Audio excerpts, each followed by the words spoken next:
It was the fall of 2004, and I was neck deep into playing UT2K4, whether that was modding or living in Onslaught. Sorry Conquest, you've got nothing on Onslaught. But back then there really wasn't a lot of gaming focused marketing or peripherals, so sure, you could get your hands on some of the most gaudy looking case designs ever. Shudder just thinking about it. But back on track. See, Logitech was launching their MX510 mouse aimed at gamers, and it was an absolutely beautiful thing. A black and red marble looking plastic top, rubber side grips, back and forward navigation buttons on the sides, DPI selection right there on the top, and one of my favorites, the cruise control buttons for gliding up and down pages. I drove 2.5 hours to purchase one when they were launched, and it was absolute heaven.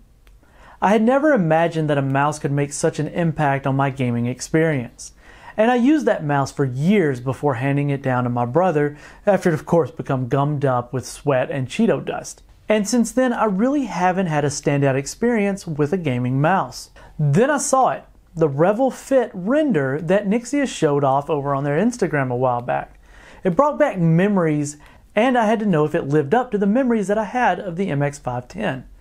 Now it looks very similar in design to the MX510 in all aspects except for, well, it is missing the cruise controls buttons flanking the scroll wheel. But let's take a quick run through the specifications of the Revel Fit. The design is obvious at this point, but the things that click are just as important.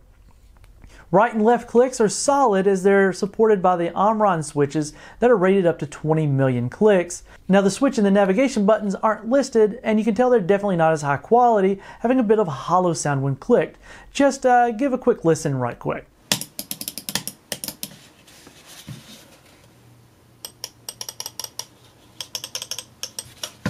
The optical sensor is powered by PixArt PMW3360, and it ranges from 400 to 12,000 DPI, which is selectable on the fly with 8 presets. RGB? Of course it's got it, but out of the box the colors are tied to the preset DPI setting, but they can however be adjusted with the software that isn't quite available at the time of the review. But when it does become available, you'll have 2 zones of illumination, the Nixius logo, as well as a small band at the back of the mouse. Now coming in at 99 grams, the Revel Fit is really lightweight, and with the thin rubber cable, you'll have no issues moving this about your desk to maintain tracking of your opponents in games. The mouse is more favorable to a palm style grip, but can be handled comfortably at an in-between somewhere between palm and claw. This may not be the best fit for those with large hands, but medium to small hands will find this mouse very comfortable to use.